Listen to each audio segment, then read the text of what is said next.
Hello mga Papa, what's up? Convicting Papa Bench is back. Ayan mga Papa, no? Ito yung taco natin. Yan, machine. Ituturo ko sa inyo ang basic and AC tutorial para sa manual entry natin. So let's go. Yes, this is it. So first step, make sure this ignition switch will always on. Yeah, for this screen light is open. So for a second, this is my taco card and I have already 37 hours weekly rest. So insert my card like this.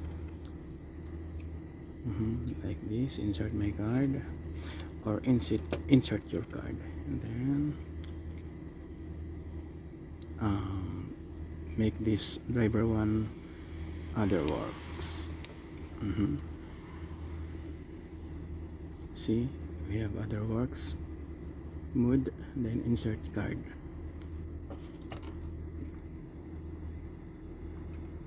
Your name, and this is the last withdrawal,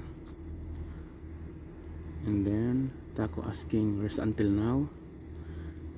Of course no, because I make manual entry. No. Okay, add manual entry, yes, press OK, and this is my last withdrawal. And then always make this one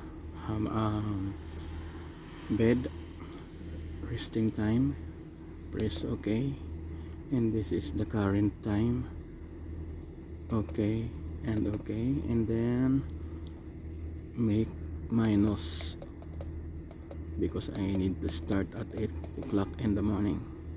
This is my starting time today for my shift, date and time, press OK, and then this is my starting time. I need to begin shift, so begin shift, begin country, Denmark.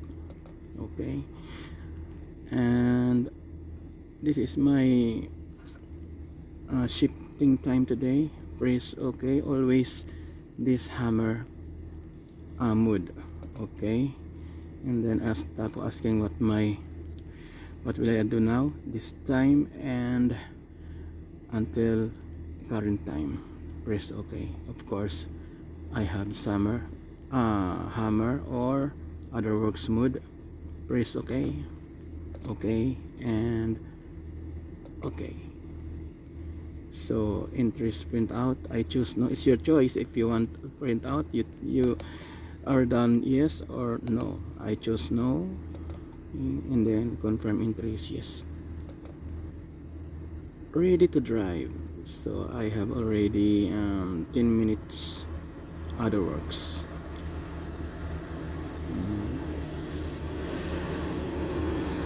It's a couple of minutes. We wait for a couple of minutes. Seconds, sorry. We have to wait a couple of seconds for this. So I have 10 minutes other works. So that's it mga papa. Let's go. I'm ready to drive now. Alright, keep safe always.